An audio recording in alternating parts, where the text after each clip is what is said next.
In the last year, our world has experienced great upheaval. A growing crisis in food insecurity, record heat, floods, and droughts, COVID-19, inflation, and a brutal, needless war. A war chosen by one man, to be very blunt. Let us speak plainly. A permanent member of the United Nations Security Council invaded its neighbor, attempted to erase a sovereign state from the map. Russia has shamelessly violated the core tenets of the United Nations Charter. No more important than the clear prohibition against countries taking the territory of their neighbor by force. Again, just today, President Putin has made overt nuclear threats against Europe and a reckless disregard for the responsibilities of the non-proliferation regime.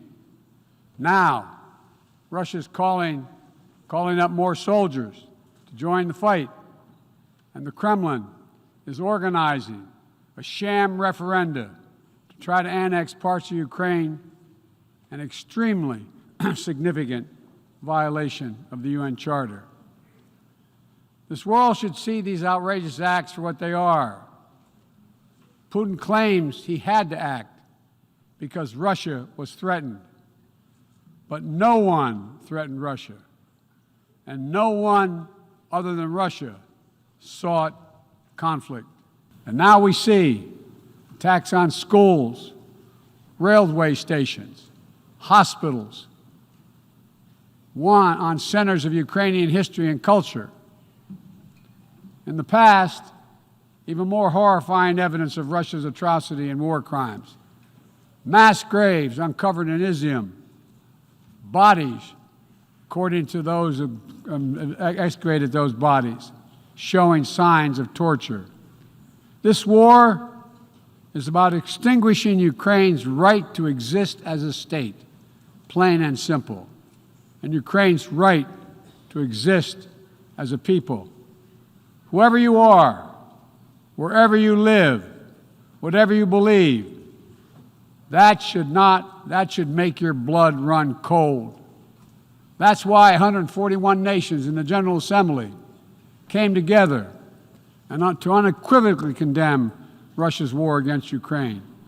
Like you, the United States wants this war to end on just terms, on terms we all signed up for, that you cannot seize a nation's territory by force.